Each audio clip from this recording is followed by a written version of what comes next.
I found it really helpful for kids when they're learning prepositions and spatial concepts to use a visual cue with them.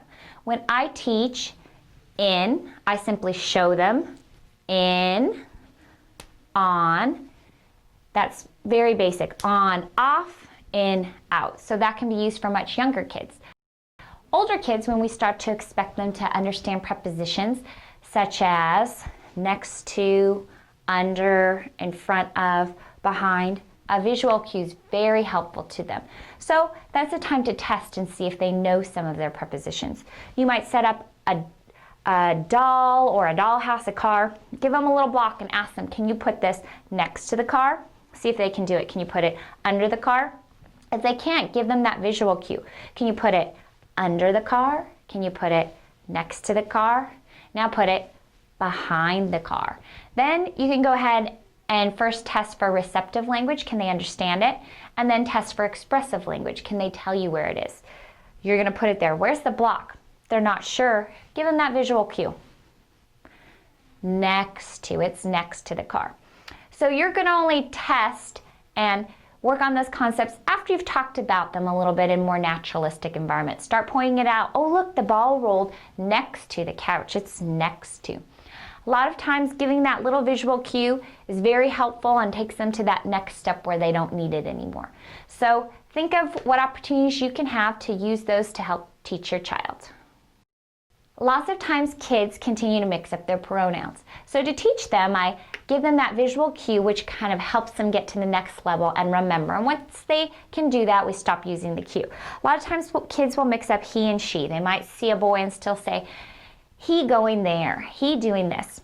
So I use the signs for he and she. Anything for a boy is made up on your head, kind of like a boy wears a hat. So I do he for a girl. It's almost like tying a bonnet. I'm guessing maybe that's where that sign came from. Anything off the bottom of your mouth is for a girl. So I usually do, oh look, he is going to the store and she is doing this. So if I'm playing with them, I might go along and have the little boy in the car. They might also do this. They might say him driving. That's right, he is driving. I'll use the sign and I'll overemphasize the word, which is very helpful to them. And then they'll usually give the model back to me. That's right, he is driving. He is driving the bike. It's going slow. Now, it's going fast. Do a lot of vocabulary, a lot of things you can add in your interaction. Next, they might put the girl in. Oh, now it's the girl's turn. Here she goes. They might start talking about it. He driving. Oh, it's a girl. When it's a girl, we say she. She is driving. She is driving the car. Whoa, she almost fell out. Watch out. Here she comes again.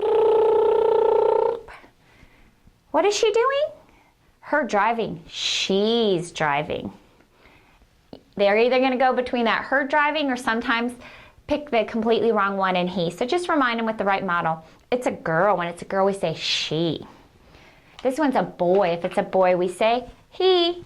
Sometimes pairing those visual cues is very helpful in teaching them the pronouns. It's also very helpful to use a visual cue to teach the pronoun I. Lots of kids substitute me for I.